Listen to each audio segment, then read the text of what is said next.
Hello, friends! We're here again for another episode of our podcast. And today I would love to talk to you about bell peppers.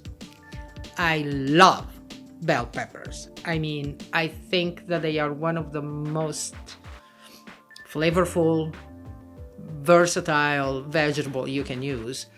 I do love all bell peppers, although if I had the possibility to choose, I would not choose green bell peppers, but that's a matter of personal taste.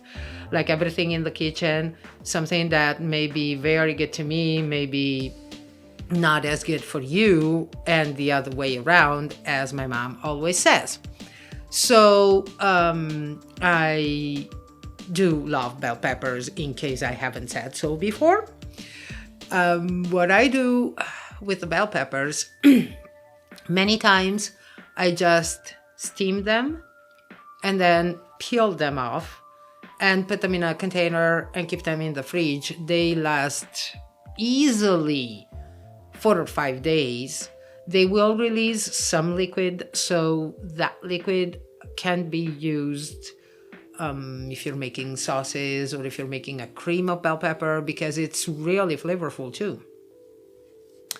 If I just want to saute them, if it's something that I don't have too much time to make, I do use the steamed ones. In 5 minutes, you have sauteed bell peppers. If I have a little bit more time, then I will start from raw bell peppers, chop up an onion, saute with some olive oil, and then add the bell peppers, finish cooking them. Do whatever you want with it. If you add some tomato sauce or fresh tomatoes, you are very close to what we call peperonata, which is a side dish that goes phenomenally with meats, goes very well with grilled fish as well, hard-boiled eggs, you name it. Then you can stuff them. I have stuffed bell peppers with anything I can think of, from meats to tuna and potatoes to ricotta cheese with prosciutto, parmigiano, and a hint of nutmeg. If I don't want to add any type of meats, then I use chopped up vegetables. Depending on the vegetable you use, like if you use carrots, you need to pre-cook the carrots. There is no amount of time you can put them in the ricotta cheese in the filling that will allow them to cook. Same thing goes if you use other type of harder vegetables. If you grate zucchini with a large whole grater, you will not need to saute them first, but you would be better off squeezing the liquid that they have with them so that they will not release too much liquid in your stuffing when you're cooking them. Many times I actually do both bell peppers and zucchini cooked at the same time, stuffed, so that I use the inside of the zucchini mixed with whatever I decide to use for stuffing, and then I will add that to both of the vegetables. Then you can stuff them with small cut pasta like ditalini or anelletti or puntine for that matter. You can stuff them with rice, or you can stuff them with farro and barley, which are 2 grains as well. All of the above need to be cooked before you put them in the stuffing. One that I made quite a bit of time, I used cooked farro and I mixed it with ricotta cheese and crumbled sauteed sausages. Or you can do the same thing with peas. You can do the same thing instead of sausages, I mean. You can do the same thing with other types of vegetables if you want to keep it vegetarian.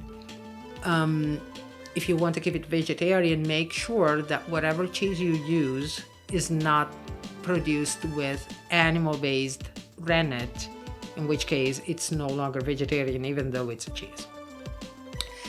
Then you can keep it entirely vegan if you simply used smashed potatoes as a binding agent, and then whatever vegetables and legumes like peas or beans you want to add.